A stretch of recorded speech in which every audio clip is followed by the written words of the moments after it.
a los ojos. Yo, no vaya a ser que uno caiga en una de esas maldiciones europeas de mal sexo. Sí, eso iba a decir. 20 años de... Sí, sí. Listo.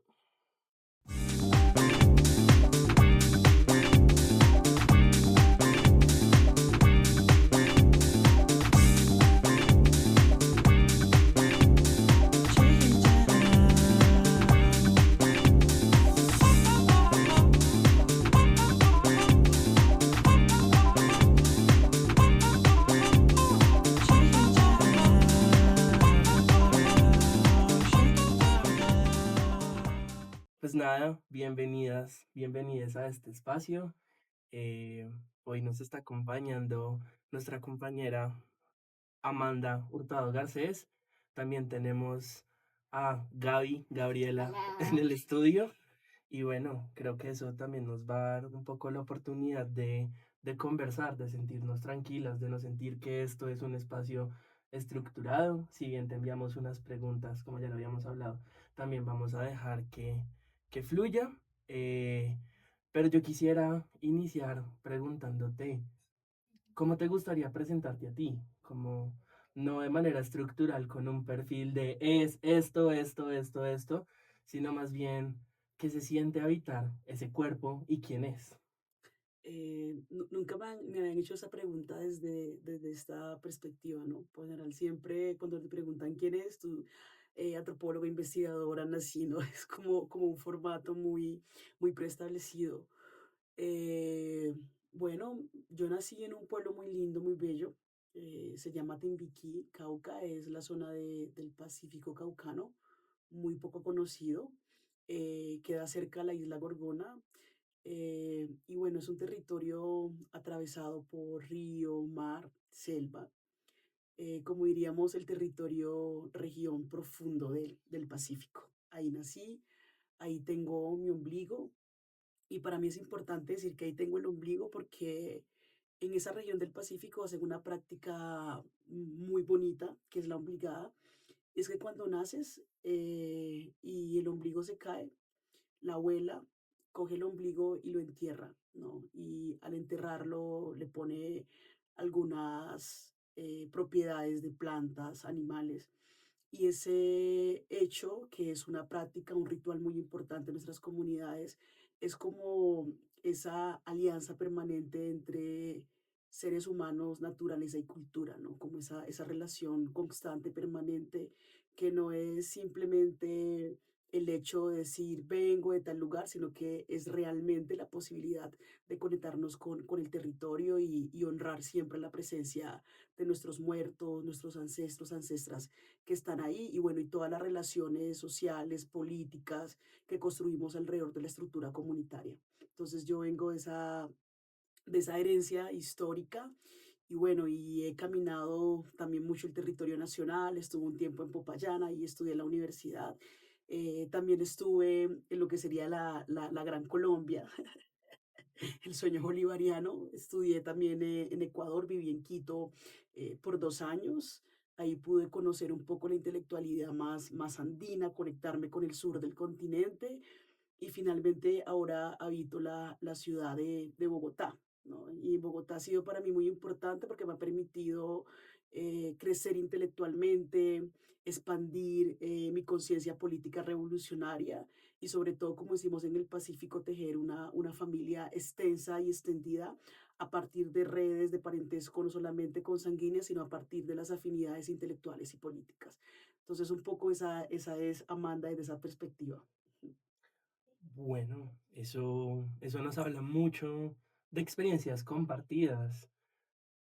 Ok, de experiencias compartidas. Si bien yo habito Bogotá, eh, pues no nací acá. Y también como esas experiencias también identitarias se vienen entretejiendo, incluso desde tu experiencia también. Yo sí nací en Bogotá, pero siento que mi identidad está un poco fracturada. Mi familia materna es de Bogotá, familia paterna es de San Andrés. Yo no crecí cerca de mi familia paterna y siento que esa distancia es algo que a mí me afectó. Como no crecer dentro de una cultura, pero que aún así te reconozcan como una persona distinta en el territorio que tú habitas y sentirte un poco como en tierra de nadie, como esta otredad en la que estás en Bogotá, de que te preguntan tú de dónde eres, tú por qué te ves de la forma en la que te ves, y a veces es complejo, no sabemos a dónde pertenecemos realmente o cuál de todas esas identidades sí nos pertenece o no nos pertenece, y cuando, por ejemplo, nos acercamos más a una identidad, como si es correcto hacerlo o no es correcto. Para mí ha sido como muy sanador poder conectar con mi identidad y con el pueblo raizal. Es algo que me ha ayudado mucho y creo que también es algo que puede ayudar a otras personas como conectar con sus comunidades. Sí, yo creo que justamente el debate de las identidades es ese, porque las identidades terminan particularizándonos y nos impiden muchas veces ver lo universal que somos y la desconfiguración de las fronteras, ¿no? Entonces, cuando quieres ubicarte desde una perspectiva identitaria y no encajas, pues se disuelve la identidad. Y justamente por eso yo estoy dando una crítica en estos momentos de mi pensamiento intelectual y político a esa noción de identidad tan rígida, cerrada, fija, que no permite conectarnos realmente con las propias geografías corporales que habitamos. Y al mismo tiempo, eso lo aprendí mucho en mi comunidad. Yo vengo de una comunidad rural del Pacífico, pero nosotros, aunque amamos lo que somos, nos sentimos con dignidad cuando hablamos del legado cultural ancestral que tenemos. Eso no nos impide relacionarnos con el mundo, no nos impide viajar a Bogotá y vivir en Bogotá, no nos impide vivir en España. De hecho, la diáspora timbiquereña en el mundo está en todas partes, ¿no? Inclusive en Australia, ¿no? Y eso no te hace ser menos timbiquireño, timbiquireña o que ya no vas a ser más del Pacífico. Al contrario, creo que esas geografías que generan las corporalidades, las migraciones, algunas un poco más violentas, como el desplazamiento forzado, por otras un poco más a partir de la necesidad de salir y formarse, como en mi caso, que me tocó salir para poder estudiar en la universidad de mi territorio, también nos han expandido la conciencia revolucionaria, porque en mi caso, cuando yo habitaba Timbiquí, por ejemplo, yo había la dimensión del racismo estructural, el racismo, el capitalismo racial, ¿no? Ahí lo entiendes porque eran territorios donde no había un sistema de educación robusto, no teníamos laboratorios de química, no teníamos salas de computación, muchas cosas que deberíamos tener, no las teníamos. Y en ese sentido, pues había un capitalismo racial segregado muy fuerte y fuimos producto de eso. Pero nunca sentí el racismo cotidiano como acto de racismo. O sea, ya nadie te decía negra o te generaba unos actos de violencia por tener una herencia como la tenemos marcada en la piel, ¿no? Pero cuando yo salgo a la ciudad de Popayán y a Cali, empiezo a entender lo que significa esa violencia cotidiana, estructural que genera el racismo, ¿no? Como este fenómeno social de reproducción de violencias.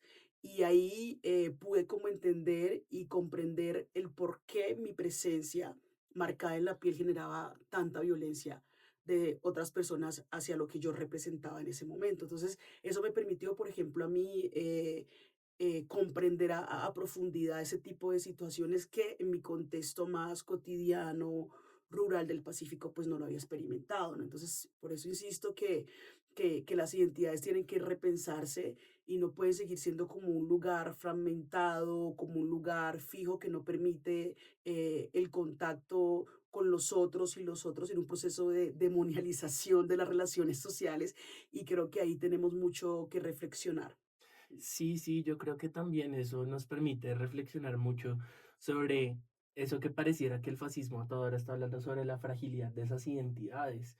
Incluso como que pareciera, incluso a veces me pasa con mis amigos, que es como, ay, no vamos a hablar de esto porque es que tú no vas a tener la suficiente capacidad para sostener la conversación sin que te iramos. Y es como, no. es que probablemente a ustedes les da miedo sostener la discusión porque probablemente ustedes son los que se van a sentir heridos. Probablemente su blanquitud es la que se va a sentir herida cuando empecemos a hablar al respecto de eso. Porque digamos que también existen estos sesgos con lo que digamos las personas racializadas habitan, que no habitamos estos territorios del Pacífico, muchas veces vivimos, como muchas veces los blancos tienen la capacidad de señalarnos y decirnos, es que tú no estás obligada, es que tú no estás enraizada. Hace Ujú, poco que fui al ujú. Cauca me pasó.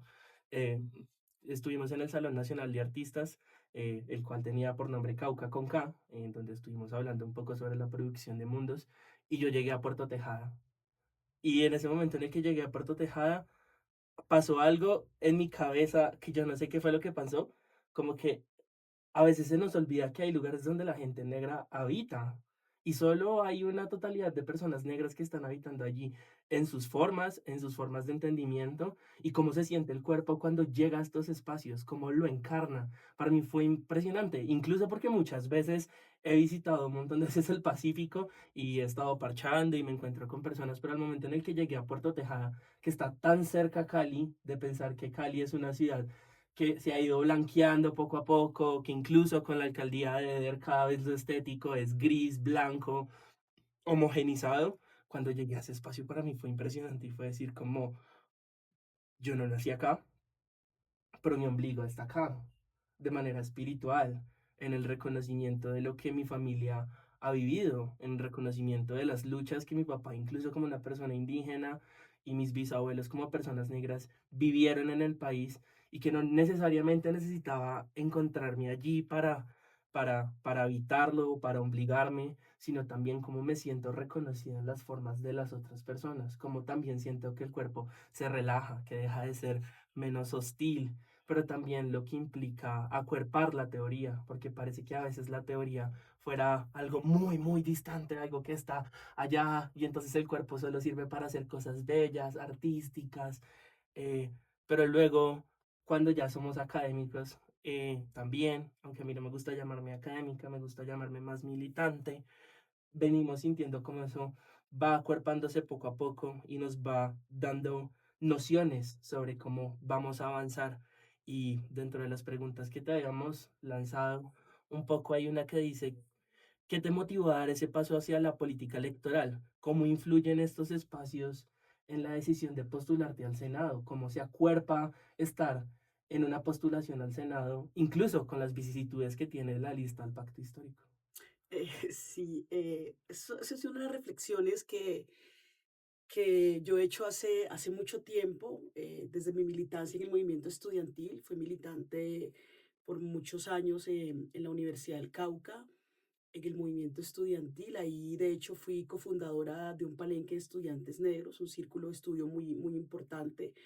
En ese momento, en el año 2007, también fui un cuadro que ayudó a impulsar lo que fue un movimiento de estudiantes negros a nivel nacional, el ENEGUA.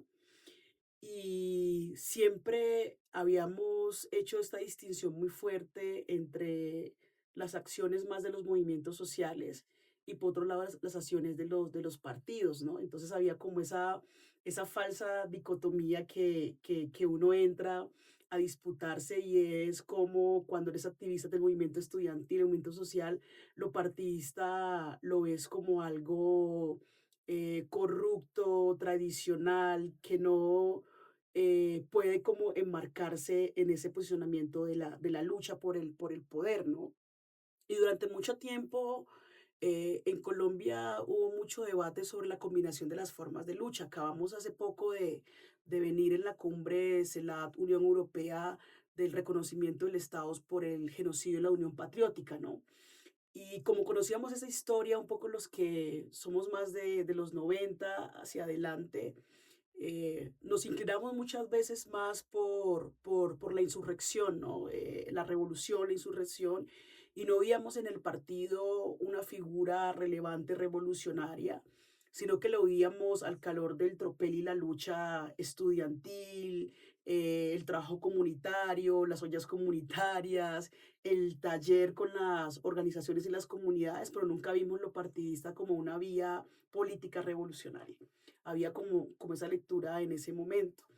Y yo creo que esta reconfiguración que sale a partir del pacto histórico, que es una idea que se quiere como intentar darle forma de partido movimiento. Y es por un lado recoger el acumulado histórico republicano. Sabemos que a principios del siglo XIX, con las independencias y el nacimiento de las repúblicas, se intenta construir una república popular, pero sabemos todo lo que acontece en la reconfiguración de la república y finalmente pues Bolívar pierde la línea política ideológica de la formación de la república y finalmente las élites colombianas santanderistas en su mayoría asumen un poder muy complejo donde convierten el Estado en un lugar de intereses de las élites criollas, ¿no? Y en ese sentido, el pacto histórico con la victoria del 2022 lo que hace es volver a refundar ese momento importante para, por un lado, quitarle el poder del Estado, así sea a nivel ejecutivo como el gobierno, a las élites del país, al menos de ser la cara visible, ideológica, política intelectual del gobierno nacional y se lo entrega al pueblo. Yo creo que ahí hay una transición importante, hay una ruptura importante y esto genera unas aperturas para seguir pensando la posibilidad de que el partido siga siendo un instrumento político revolucionario en un país que nos habían condenado solamente a la línea de la lucha armada o la lucha de los movimientos sociales que son importantes, pero que creo que lo partidista también implica un lugar fundamental en la lucha y a partir de todas esas reflexiones políticas, ideológicas en torno a lo que implica el poder popular, lo que implica un gobierno de mayorías sociales, lo que implica un Congreso inclusive popular y poniendo en el centro la posibilidad de que aquí haya un ejercicio de redistribución del poder, es que entendemos que la lucha partidista sigue siendo fundamental e importante.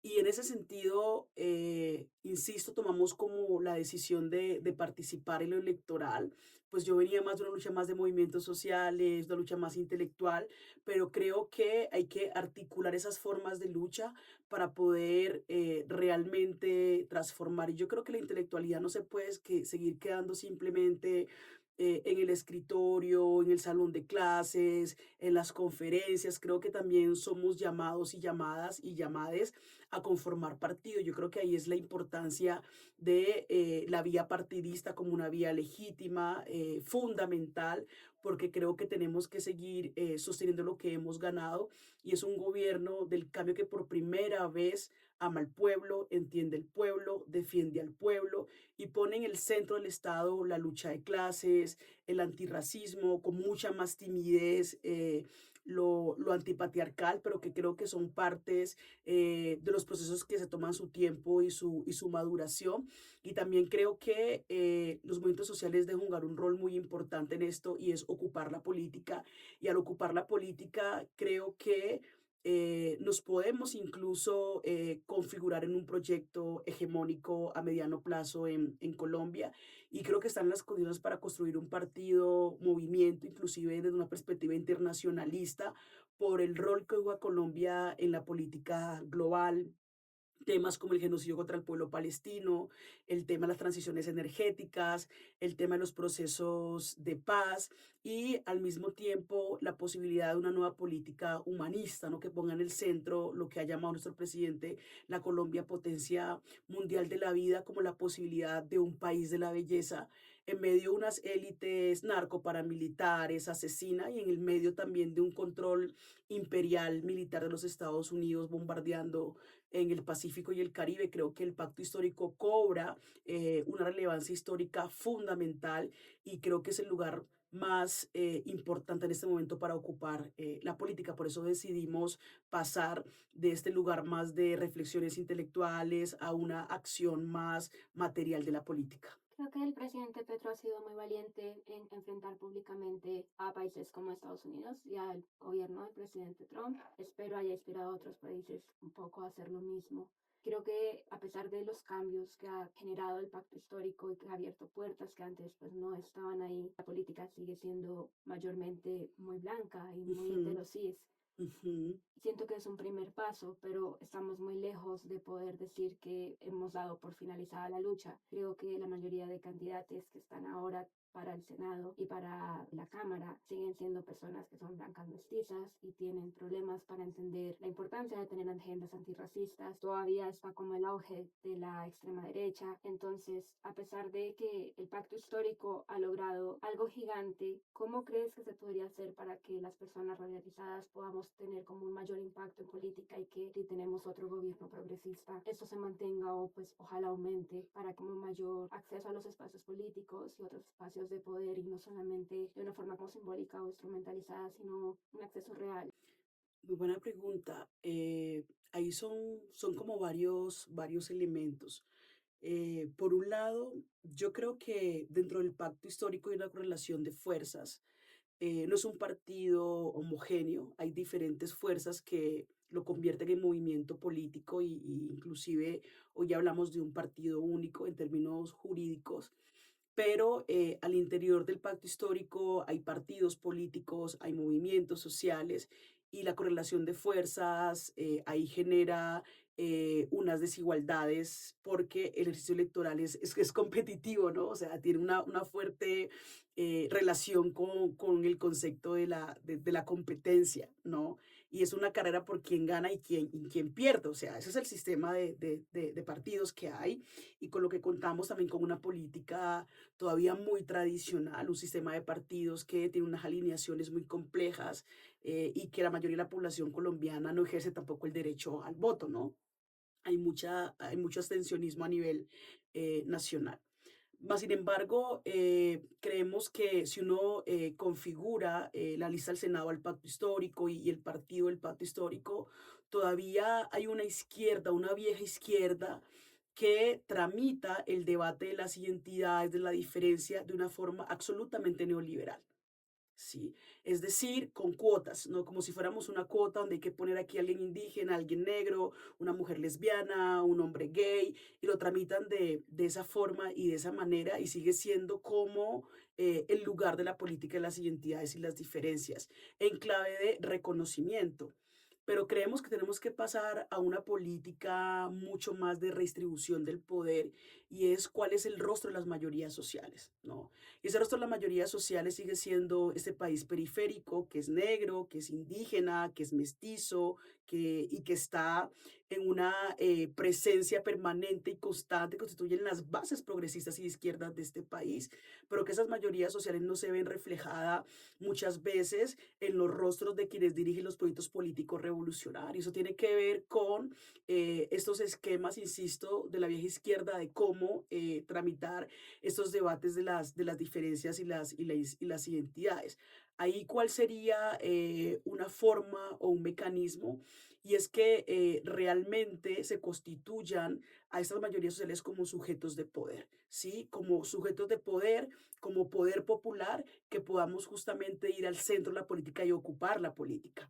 Pero todavía se mira como lugares como Bogotá, siguen generando una hegemonía y una, más que hegemonía, pongamos, puede decirle que un bloque más hegemónico en relación a la presencia de territorios como el suroccidente colombiano o el Caribe o el mundo más de la Amazonía, la Orinoquía, y como la región andina central sigue dominando el lugar de la política, ¿no? Yo creo que eso es una discusión muy importante que hay que hacerla dentro del pacto histórico, aunque la primera lista del pacto en el 2022 intentó hacer un ejercicio un poco regional y creo que fue interesante. Y esta segunda forma del pacto de hacer la consulta creo que también fue un ejercicio muy importante.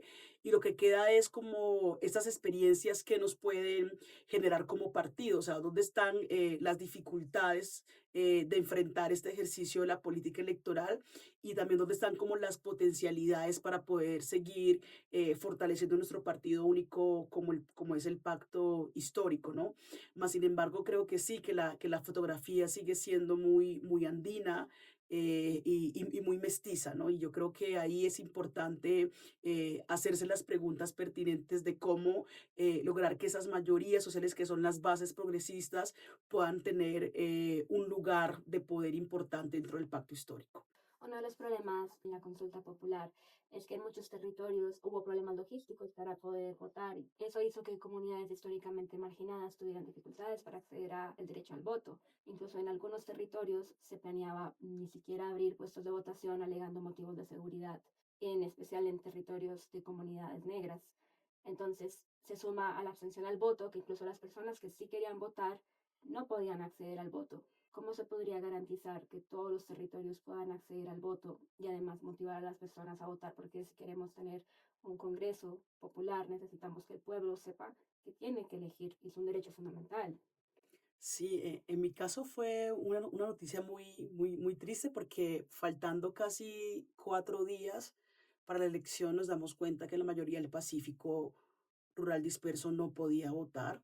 No habilitaron puestos de votación alegando seguridad que no se podía garantizar. El ministro de Defensa lo manifestó públicamente, pero esas comunidades siempre han votado sin presencia de la fuerza pública, o sea, era una contradicción, ¿no?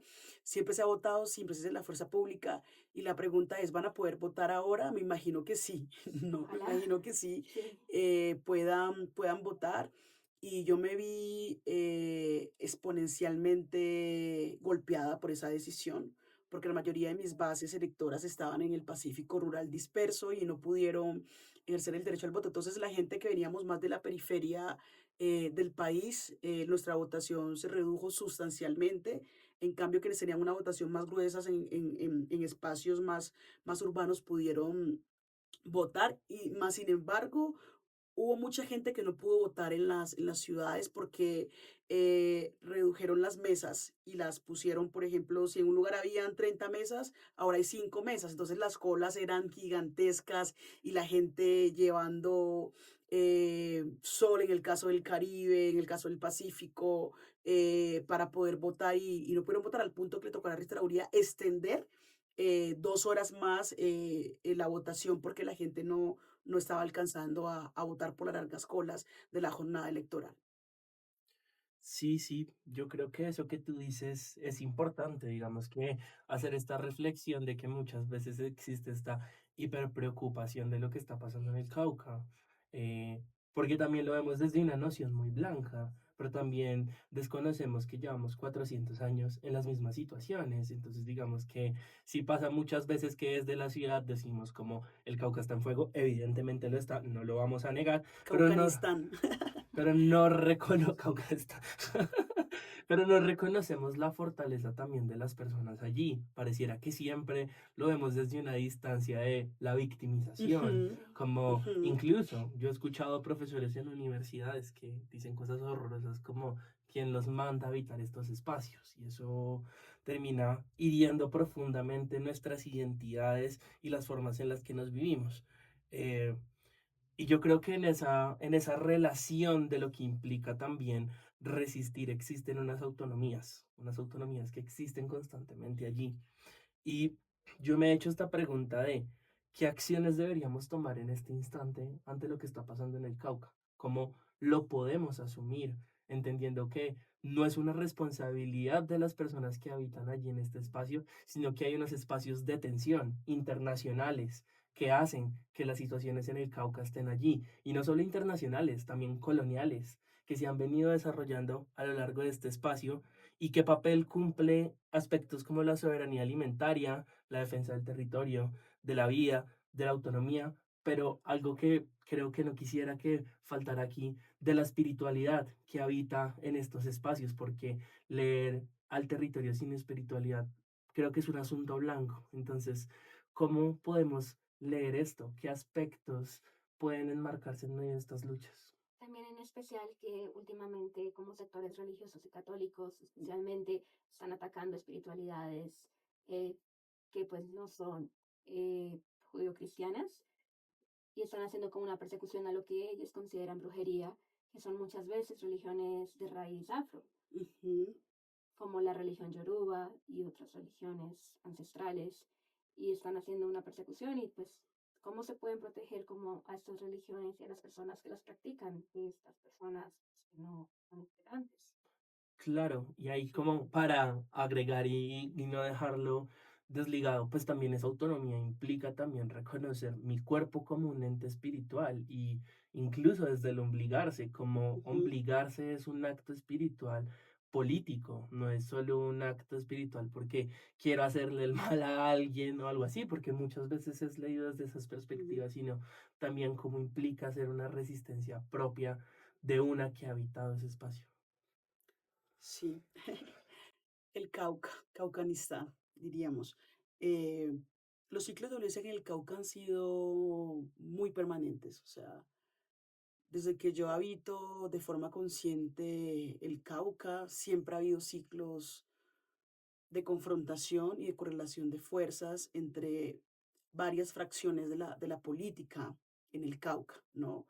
Hay unas élites súper marcadas, de hecho la senadora Paloma Valencia hace parte de la Casa Valencia, una familia inclusive esclavista, ¿no? De la élite payanesa. Y la élite siempre ha tenido el dominio y el control territorial y administrativo del Cauca, ¿no? De hecho, la provincia del Gran Cauca fue siempre un enclave muy importante de acumulación de capital durante los grandes periodos de la colonia, ¿no? Muy conocida por la acumulación extraeconómica muy importante de sus élites, al punto que uno revisa el siglo XIX, después de las independencias, la formación de la República, casi todos los presidentes eran caucanos, ¿no? Y ahí pues hubo una gran confluencia de historia política nacional y que todavía esas élites mantienen un dominio sobre el control de la propiedad de la tierra, ¿no? Aunque hay resguardos indígenas, cabildos, hay consejos comunitarios, la gran concentración de la tierra, al menos en el Cauca un poco más andino, la siguen teniendo sobre todo el monopolio de la caña de azúcar y los parques industriales en el norte del Cauca, y sabemos todas las disputas que hay por la tierra en el departamento, las grandes extensiones de fincas de ganado hacia el sur del departamento. Pero el Cauca tiene al mismo tiempo una confluencia muy importante de movimientos sociales, movimientos indígenas, campesinos, movimientos negros, movimientos urbanos que configuran una disputa radical sobre el derecho a estar en el territorio como lo es el Cauca. Es decir, ahí no simplemente hay una presencia de la violencia de los actores armados, sino que también hay una configuración muy importante de disputa que le hacen los movimientos sociales a los actores armados al interior del control territorial del departamento, ¿no? Entonces, yo creo que también es importante no solo ver al Cauca como ese lugar de una violencia permanente y constante militar y confrontación militar entre insurgencias, guerrillas, disidencias, y el ejército que también hay que ver como un lugar de mucha fuerza, de movimientos sociales, de mucha creación, imaginación, para seguir haciendo la política en medio de la guerra, ¿no? Yo creo que un poco la potencia del Cauca ha sido esa, su lucha organizada, estructural muy importante a partir de los movimientos sociales, ahí cobra mucha relevancia esas corporalidades espirituales, ¿no? El Cauca es una confluencia de espiritualidades de matriz africana, espiritualidades indígenas, espiritualidades campesinas, mestizas, que configuran justamente esa potencia que tiene el territorio caucano, ¿no? De hecho, tiene Pacífico, tiene muchos sistemas, por ejemplo, de páramos, y eso le da un lugar muy importante, estratégico también para esas corporalidades espirituales, ¿no? Porque esos ecosistemas tienen en sí mismos unas expresiones espirituales, ¿no? Para el pueblo Nasa o los pueblos adentro, pues sabemos que la laguna tiene un lugar muy importante, igual para el Pacífico, comunidades negras indígenas, el mar tiene unas cosas, el río tiene otras, ¿no? Y se va como configurando un ejercicio que ha permitido ese lugar de incubación también de emancipaciones y libertades, inclusive de muchas consignas del movimiento social nacional nacen en el Cauca,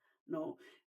la lucha indígena como Emmanuel Quintilame, la lucha de Sinesio Mina, la lucha de las comunidades palenqueras y cimarronas del Pacífico. Es decir, hay una confluencia muy importante, un acumulado histórico de una lucha de los pueblos que convergen ahí, que creo que ha sido una experiencia muy importante para el país y a nivel global es un referente fundamental para empezar la emancipación y la lucha.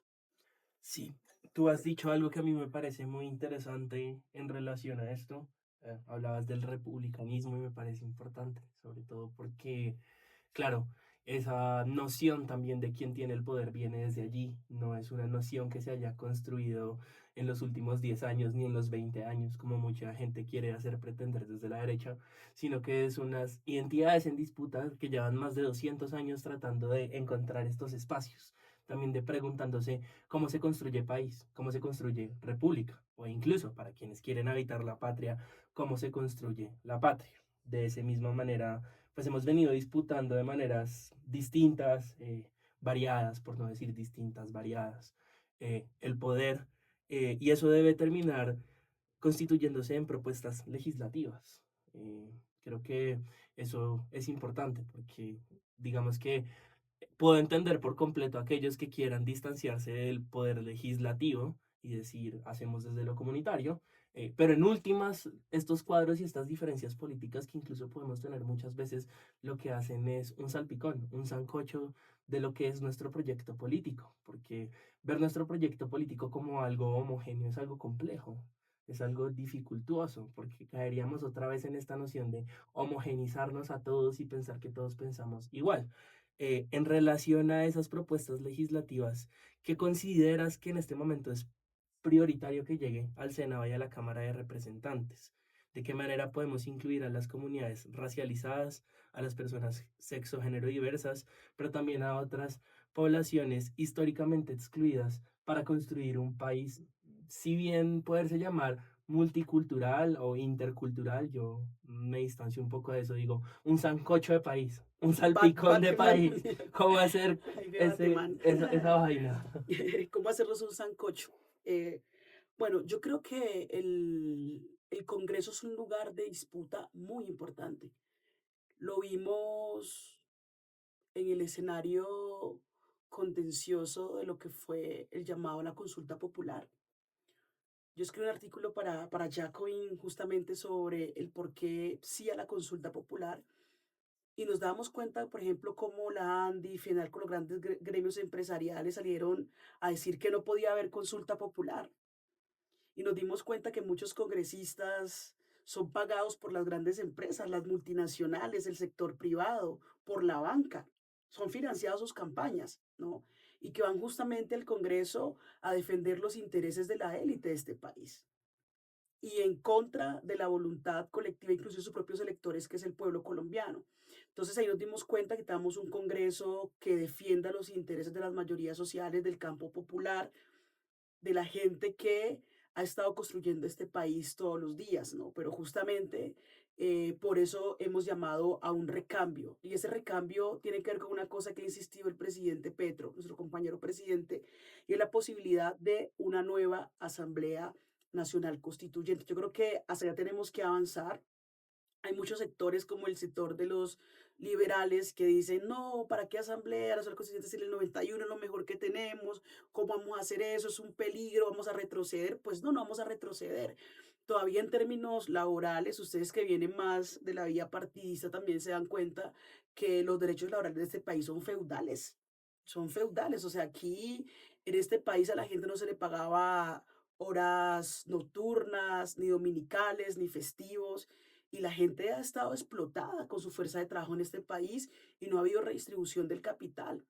Se ha quedado en una acumulación extraeconómica de capitales de las grandes empresas de este país y las grandes familias de este país, que es la oligarquía, ¿no? Entonces, en esa perspectiva, creemos que tenemos que avanzar hacia una nueva Asamblea Nacional Constituyente que ponga en el centro la posibilidad de nuevos derechos. Ahora, la vía reformista creo que también puede ser importante y es avanzar con las grandes reformas, pero creo que las grandes reformas pueden ser un momento constituyente muy importante en la política y el Congreso, pero creo que avanzar hacia una nueva Asamblea Nacional Constituyente le pueda dar una dimensión distinta al progresismo de la izquierda latinoamericana, porque recordemos que todos los progresismos latinoamericanos y izquierdas hicieron constituyente. En el caso de Correa estuvo la constitución de Montecristi, el mismo Hugo Chávez, el mismo Evo Morales, el mismo Lula, es decir, todos los proyectos progresistas y de izquierdas le ha tocado hacer un nuevo pacto social y creemos que el pacto histórico debe tener la fuerza política para poder llamar a una nueva Asamblea Nacional Constituyente. Lo segundo que yo creo que es importante esos espacios del Congreso es darle la dignidad a la clase trabajadora y al pueblo campesino, negro, indígena, mestizo de este país. Y es una cosa que yo he venido peleándome mucho, es el derecho a la vivienda digna.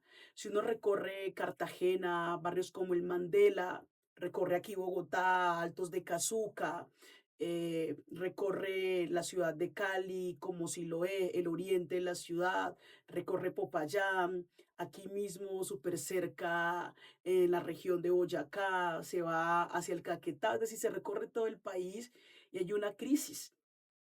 La sociedad colombiana no tiene derecho a la vivienda y la ley inmobiliaria de este país es muy antigua. ¿Sí? Aquí pagamos un metro cuadrado en Bogotá extremadamente costoso, o sea, nadie regula realmente el sistema inmobiliario de este país. Nuestra generación de los 80 hacia adelante es imposible comprar una vivienda, o sea, nosotros no vamos a ser propietarios de vivienda. En Bogotá debes tener por ahí entre 500, 600 millones de pesos para poder tener un apartamento que no sea de 26 metros cuadrados, que sea al menos de 80 metros cuadrados. Y pues si uno hace los cálculos, dice, pues no me va a alcanzar, o sea, no lo voy a poder lograr, pero al mismo tiempo hay un avance muy fuerte en la construcción del país, ¿no? Entonces creo que casi el 70% de la población vive de arriendo en este país y no somos propietarios ni propietarios. Y creo que hay que avanzar en la eliminación, por ejemplo, de la cuota inicial para compra de vivienda. Eso ya otros países lo tienen, eso se puede hacer, pero para eso necesitamos un Congreso popular que ame al pueblo y que defienda no a las grandes constructoras, sino que defienda el derecho a la vivienda digna. Por eso hemos hablado de un recambio que permita justamente generar la posibilidad de nuevos derechos a las mayorías sociales, al campo popular. Sí, de acuerdo. Creo que nos dejas con muchas inquietudes, sobre todo para quienes nos escuchan y nos van a escuchar en estos espacios, como que tal vez en este momento tenemos una incidencia que yo llamaría creciente en Bogotá, pero que es importante traer esas voces de afuera a estos espacios, romper con esa noción que tenemos del poder, con esa noción que tenemos del país. Y para nosotros es un agrado que primero abras este espacio que estamos empezando a tener a conversar. Creo que con Gaby compartimos ese deseo como de que como personas racializadas traigamos a personas con las que nos identifiquemos. Veníamos haciéndote seguimiento desde que estabas haciendo campaña y siempre ha sido llamativo para nosotros desde aquí abrir esa discusión, decir, veo, el país no es tan homogéneo como creemos, hay que problematizarlo, hay que generarnos algunas dudas, pero bueno. Como el tiempo también se nos va acabando, Gaby tiene una última pregunta estrella para este espacio. Sí, para las personas que ya sea que trabajen con sus comunidades o que trabajen en política o que estén en diferentes procesos y que ahora mismo se sienten desmotivadas como por el ascenso de los discursos de extrema derecha Mm, y no sé, por ejemplo, ganó un candidato de extrema derecha en Chile. Cas. Sí, Pinochetista, exacto. amigo de Álvaro Uribe, de Miguel Polo Polo, Y renazis. hijo de nazis que llegaron a Chile Es principio de como siglo. un momento un poco, no es como tal vez difícil o como un panorama algo retador para las personas progresistas, pero ¿qué le dirías a los jóvenes y las jóvenes y los jóvenes que te ven y se sienten como inspiradas por ti, como por ejemplo Juan y yo, y que ven como tu liderazgo como algo, pues sí, como inspirador, que te siguen? ¿Qué le dirías como que para que no se rindan, para que incluso en momentos así en los que el futuro es un tanto incierto, de que no pierdan la esperanza, porque digamos, yo siento que la existencia de las personas racializadas, existir es resistir, y no solamente de las personas que somos racializadas, sino de todas las minorías, de las personas trans, de las personas en general sexo género diversas, Ujú. porque es como un mundo en el que de alguna forma nuestra existencia un poco como que incomoda. Y el hecho Ujú. de seguir existiendo, el hecho de construir comunidades, es algo que pues está como molestando a las personas fascistas. Es algo que significa que no nos vamos a rendir. Pero ¿tú qué les dirías para que no se rindan? Lo primero que hay que seguir radicalizándose, porque la radicalidad expande la conciencia y al mismo tiempo sostiene el amor al pueblo y creo que eso es fundamental. Insistir en una ética de lo común, de lo colectivo, lo compartido, creo que eso sigue siendo un ejercicio fundamental. Y leer mucha poesía, leer a Borges, leer a Jorge Artel, leer a Kama Brabuey, seguir leyendo la poesía, porque la poesía incentiva mucho a seguir sosteniendo, como diría Zapata, y un intelectual muy importante, Teodoro Pérez Prillas, el palenque mental, ¿no? El cimarronaje mental. Entonces creo que eso es importante, escuchar música. A mí me gusta mucho la salsa. Cada vez que uno va cumpliendo años, dice, esa canción yo la bailaba, pero es que esa canción es una tragedia. Pero al mismo tiempo, al mismo tiempo da como esa fortaleza en el corazón y en la mente, porque hay que tener mucha consistencia para seguir caminando estos caminos que elegimos. Son caminos elegidos y va a llegar un momento donde van a sentir de que otros avanzan y ustedes retroceden. Pero cuando se retrocede, tenemos la posibilidad de mirar hasta dónde llega el que avanza para después avanzar más allá. Y yo creo que eso es importante, aferrarse mucho al cine, ver mucho cine, cine independiente que hable de las cosas que nos llaman a no perder esa sensibilidad frente a lo humano que somos. La literatura para mí sigue siendo un lugar muy importante, volver a esa literatura de principios de siglo, de los 30, los 40, los 50, volver a nuestro archivo revolucionario, porque ese archivo habla a nuestros muertos y nuestros muertos tienen que estar siempre presentes espiritualmente en todo lo que hagamos. Y eso es el conjuro de los ancestros y las ancestras, la palabra. Y creo que la palabra escrita, hablada, de ese archivo de muchos años, creo que es lo que nos mantiene en la posibilidad de seguir imaginando la política y nos toca sostener lo que hemos ganado y defender lo que somos, así la gente se incomode, genere perspectivas reaccionarias o embelecos reaccionarios. Hay que seguir en la lucha constante, permanente. Creo que el trabajo comunitario sigue siendo un lugar fundamental porque nos permite tener el corazón en el pueblo y no traicionar al pueblo. Cuando uno se desconecta del pueblo, traiciona al pueblo. Cuando uno se conecta a eso que somos, porque somos pueblo, ese campo popular hermoso, indígena, negro, mestizo, mulato, sambo, todas esas consignas biográficas, colectivas que somos como pueblo, creo que tendremos la posibilidad de seguir avanzando. Y yo sigo insistiendo que necesitamos un campo popular antirracista, un campo popular que las disidencias sexuales no tengamos que performar, sino ser. Y necesitamos sobre todo que la lucha de clases entienda que el antirracismo es fundamental y que sin antirracismo no hay lucha de clases y que el antirracismo entienda que las disidencias sexuales son parte de lo hermoso que somos como comunidad y como pueblo y que no es simplemente un sistema cis heteronormativo el que va a definir la belleza estética del pueblo negro, que es un pueblo marica, un pueblo lésbico y que justamente eso es lo que nos hace volver a ese archivo, ¿no? A ese archivo que ha sido un archivo hermoso y que todos nuestros muertos han tenido diferentes afiliaciones sexuales, ¿no? Y que yo creo que justamente son esas libertades tan importantes que han estado ahí, que son nuestras, no son de los libertarios. La libertad siempre ha sido de la izquierda y ha sido parte de este archivo fundamental revolucionario. Y sigan siendo jóvenes de izquierda. Creo que es importante seguirse llamando, soy de izquierda, me gusta la lucha de clases, me gusta el antirracismo, soy antipatriarcal, defiendo esto. Yo creo que eso es importante. Así los lean como dinosaurios o dinosaurias, no importan. Si los dinosaurios no han podido haber existido Homo sapiens, entonces como que hay que seguir insistiendo en esas arqueologías propias revolucionarias. Ujú.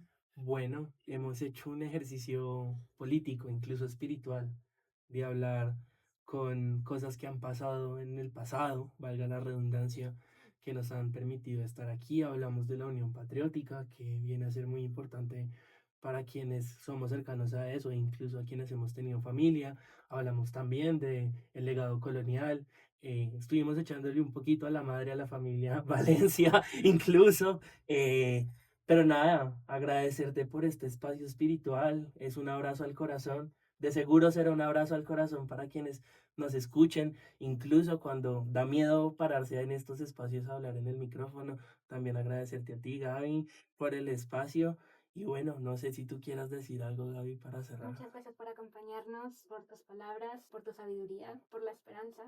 Creo que es como momentos en los que da mucho miedo lo que el futuro puede tener para nosotros, en especial como con las elecciones del próximo año. Creo que mientras tengamos comunidad y mientras sigamos existiendo, podemos seguir resistiendo. O sea, las personas racistas y las personas intolerantes y la extrema derecha y la gente fascista no va a ganar porque seguimos acá y somos parte del mundo y no nos van a poder borrar del mundo. Entonces, Vamos a existir por mucho tiempo y me alegra ver que vienen generaciones con mucha fuerza y mucha potencia y poder. Y también me voy como agradecida por la palabra, por los ancestros, por ponerme aquí a hablar con ustedes. Y siento que espiritualmente hay mucha fuerza y el fascismo y el imperialismo no pasará.